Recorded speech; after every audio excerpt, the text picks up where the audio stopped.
the focus for the present crew that's here, the mentees are here. The present focus is on vision and purpose, and how to write your vision, and how to discover your purpose. And this has been the main challenge that we've been trying to help people get. Once you get what your purpose is and understand what your vision for your life is, your life begins to put on a sense of organization and then order as well. So that's how that works. All right. So we want to talk about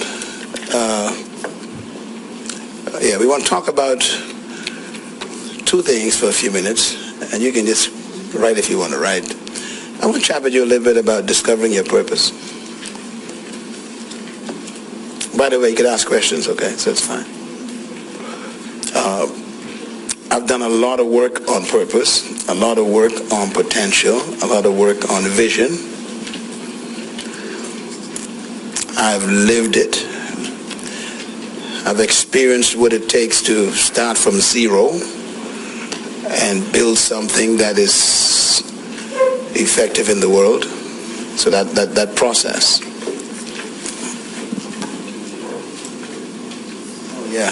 Yeah, those of you who got this book, I think a lot of work has been done in this book already. Page 67. It deals with how to write your vision.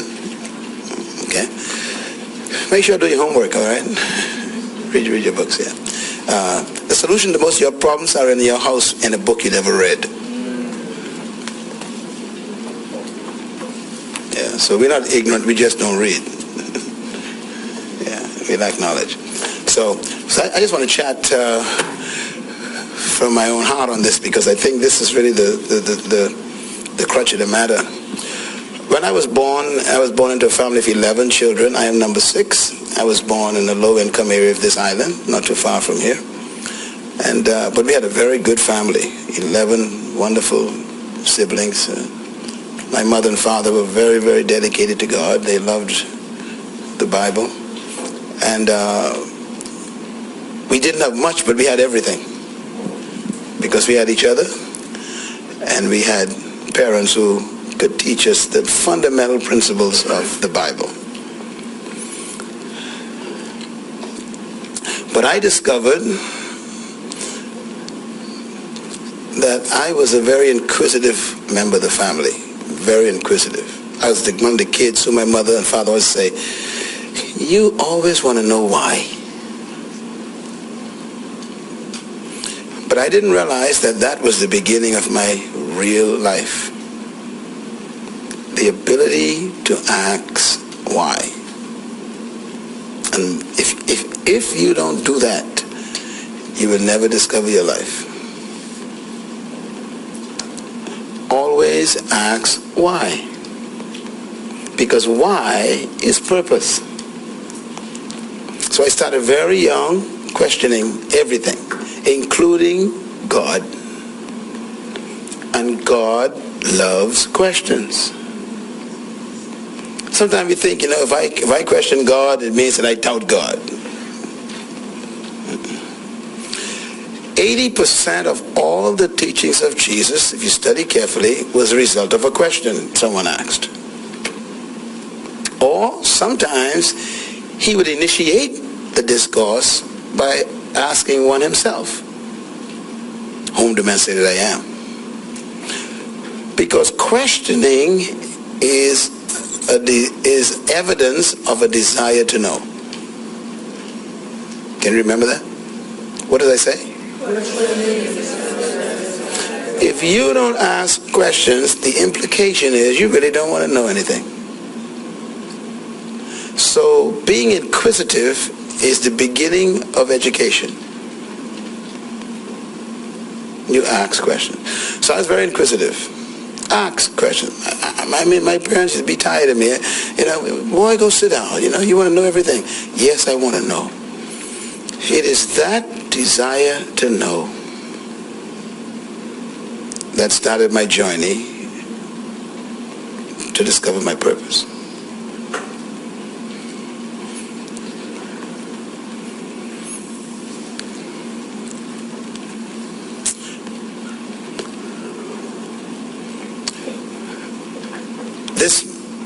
this segment that we were dealing with the mentees is how to write your purpose. But I think the real question is, how do you find it first? Yeah, how do you find it? And purpose is not difficult to find, even though it seemed like it, because purpose is inherent in the product. Everything you see around here has its purpose built into it, including this microphone. It's inherent. So what we don't do most of the time is we don't look within the thing, including ourselves. We try to find purpose outside of the thing.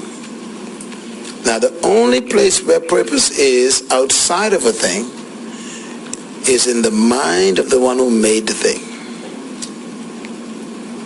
So you can't find it anywhere else. It's either in the thing or in the mind of the one who made it. Nobody else knows what the purpose is. So the inquisitive nature of a human will always reveal the mind of God. They'll tap into God's mind. If you are inquisitive, God likes you, because it means that you want to know his mind. That's why God fell in love with David. The word heart in scripture is the Hebrew word for mind. And God says, I love David because he's a man after my own heart. He's not talking about the chest. He's talking about the mind. David always wanted to know why. Very inquisitive. So I want you to be inquisitive. Sit down by yourself and just keep asking God. You know, just talk to him. Just question your questions. Question your doubts. You know, ask him, why this, why that. He will reveal it to you. Don't just accept everything. Question it. You attract God. God loves questions, because that means you want to know. So that's what I did. And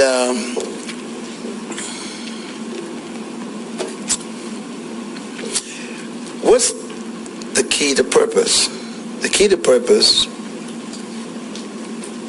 is three things: design, desire, and distinction. Three. What did I say? Design, desire, and distinction. That's the key to purpose. The design of a thing is always controlled by its purpose.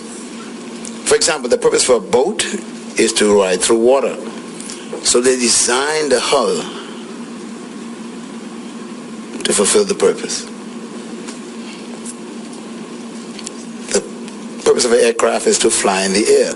So they designed the wings. And they designed the body based on that purpose, flight. So you should study your design. What is my natural design? Secondly, purpose is also revealed by, what's the second one? Desire. What is your natural desire? That reveals your purpose.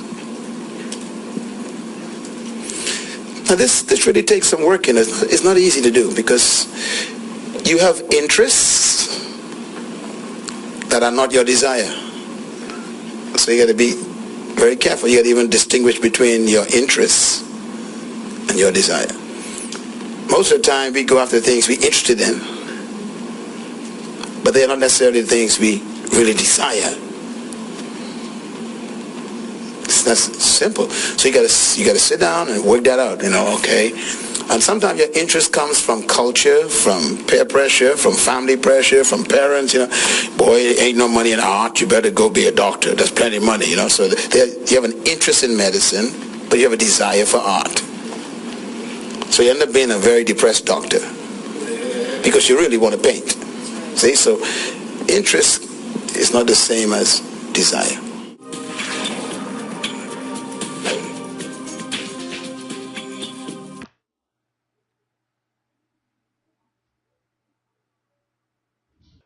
You have interests that are not your desire. So you got to be very careful. You got to even distinguish between your interests and your desire. Most of the time we go after things we're interested in, but they're not necessarily the things we really desire. That's simple. So you got to sit down and work that out, okay? And sometimes your interest comes from culture, from peer pressure, from family pressure, from parents, Boy, ain't no money in art. You better go be a doctor. There's plenty of money, So you have an interest in medicine, but you have a desire for art. So you end up being a very depressed doctor because you really want to paint. See, so interest is not the same as desire. Is it possible to have more than one desire? Is that possible? I'm hesitating because, again, there are two different concepts here. You normally have one desire, only one. But it can manifest itself in different phases. The phases may change, but the desire is the same all the time. Birds fly, period. Now they can fly east or west or north or south, but they fly. So the flight is the desire. Where they fly and how high they fly, how low they fly, changes. So your desire is always the same. If you find your desire is like your passion. Yes. We're going to deal with that in a minute. Talent is different. Talent is related, but it's not desire. Desire is the beginning of tapping into your purpose. Because desire is built in by the manufacturer. Our culture does not lend itself to you finding your desire. Our culture is designed to help you find a job. That's why most people hate their jobs, because they're not in their desire. They are in their career. And a career can kill you. You ever heard this? This job is killing me? You are completely right. Desire gives you life. An interest could kill you.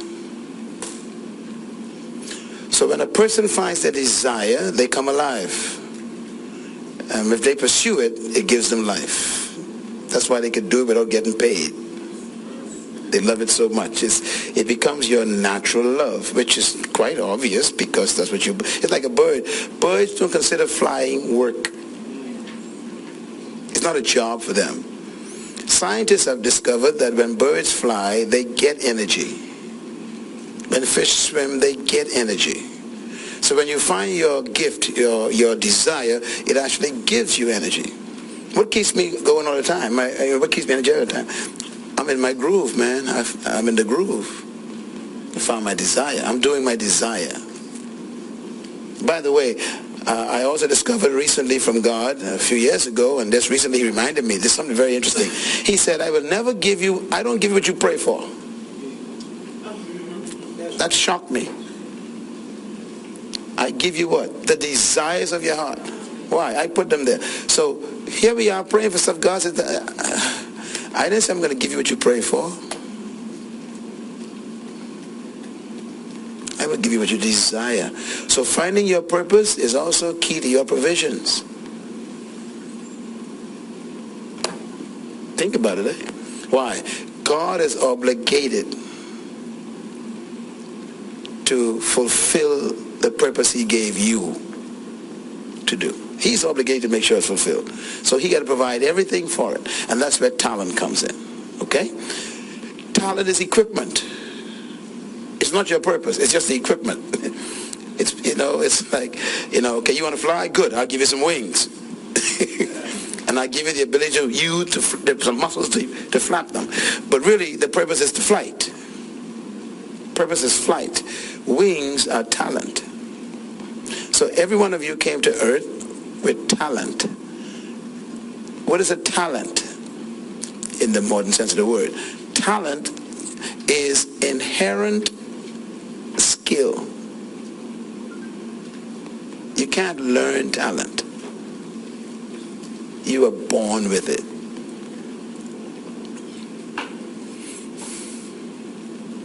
Yeah. So this is why desire and design are related. The design with the wings is related to the purpose for the bird. The bird desires to fly naturally. Those that were born to fly, you see them, the birds, they have fun all day. But they got the talent to fly. You don't have the talent to fly. I tried it, believe me, it didn't work. When I was a kid, I jumped up the roof. I put on a sheet like Superman because I read too much comic books. I figured I could try this. Man, I was sick for days. Messed my knees up and everything. I jumped up the roof. I don't have the talent to fly. Now, here's the problem. Learn the lesson. If you do something that you're not born to do, that means you don't possess the natural ability to do it, then you'll have to invent artificial skills. You go to the airport, you will see an aircraft, and then look at when you see a bird. Sometimes you see them birds around the airport. Study that for a while. I did that one day when I was in Atlanta, and I wrote a book on it. It was so deep for me. I saw this bird, and then I saw the jet I was getting ready to go in. And the bird just landed next to the jet on the tarmac. It just landed. Just all by itself. And it was going around eating, and then took off. And I had a revelation. There were two birds there.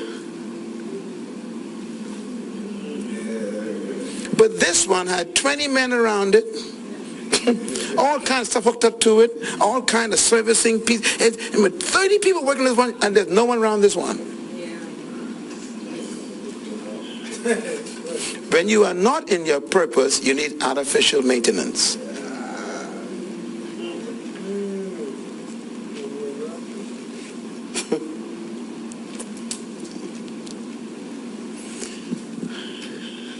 So when you're not doing what you were born to do,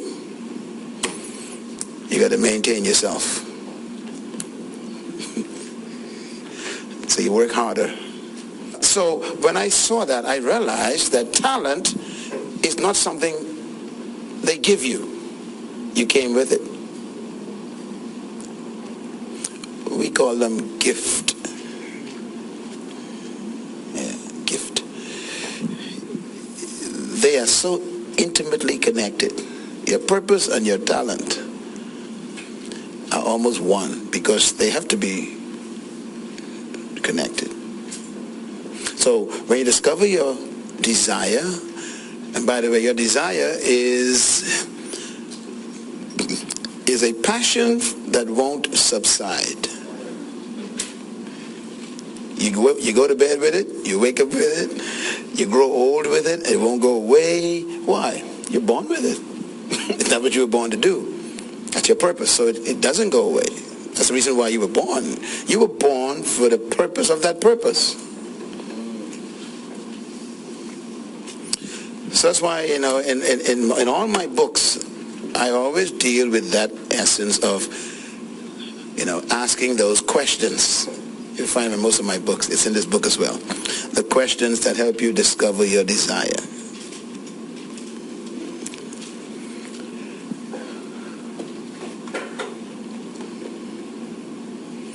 So when you talk about writing your purpose, what you're doing is you're writing your desires. What do I really desire? Now, let me give you a couple hints, all right? Desire, your purpose, which is your desire. Your purpose is the thing the thing that makes you angry is an indication of your purpose. There's something that makes everybody angry. So you got to study your anger. Now, I'm not talking about anger at people, okay? Fighting and stuff. There is a natural anger that comes from your purpose. And that anger is in Scripture called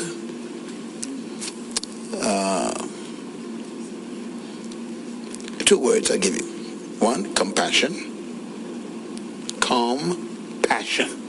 That means the passion is compacted. Compassion. And the other one is zeal. The Bible talks about those words. Zeal is that thing they say it's like fire wrapped up in your bones. You have a zeal for something means that you would sacrifice to do it. That's what purpose is. You found something that makes you so angry. Now, this anger is normally manifested as the desire to fix something. You follow me? You want to correct something that you see in the world. So your purpose is revealed in that desire.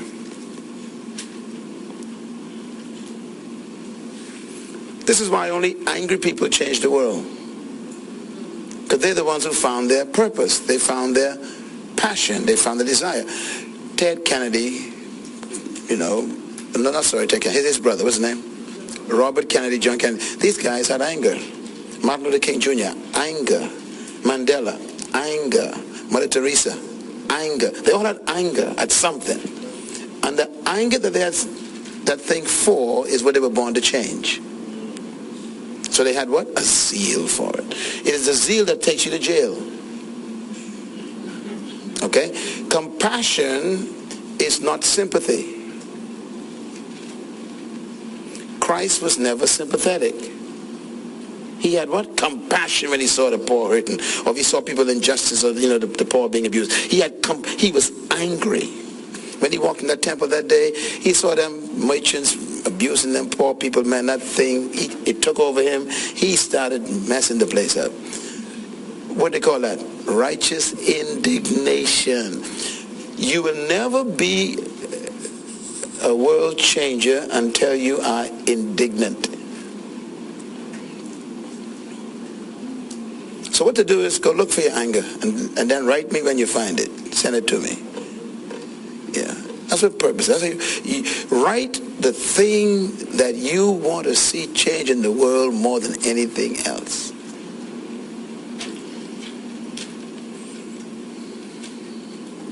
That's purpose. Find out what irritates you every time you see it. You and I could be driving in a car, the same street, we're driving. And we're driving, and you and I looking at the same thing. You see these kids sitting on the wall. Okay. You start crying, and I don't cry. And I'm like, what are you crying for? Man, look at those kids, man. They ain't got nowhere to go, man. Someone got to get them some direction, man. Why are they over there, man? They should be in school, man. And here you are complaining this whole thing, and I'm like, they've been there for the last 3 weeks. I drive you all the time. They don't bother me. So here I am. I don't feel nothing. And you having a fit. Because that's not my purpose. I ain't supposed to fix that. And here you are. You just listed your vision. Some boy should show them what to do. They should have someone to help them. And you actually writing your vision in your words. Vision is purpose in pictures. So if you want to write your vision, first you got to find your purpose. Vision is when you see your purpose in technicolor. Vision is when you see how you can fulfill that purpose that you have anger at. My vision, for example, is leadership training for developing countries. Why? My anger is at corrupt leadership through the entire third world. They don't know how to lead because they were never trained to lead, because colonialism doesn't produce leaders. That's my anger. I'm angry at that. So leadership is my passion. You find your purpose,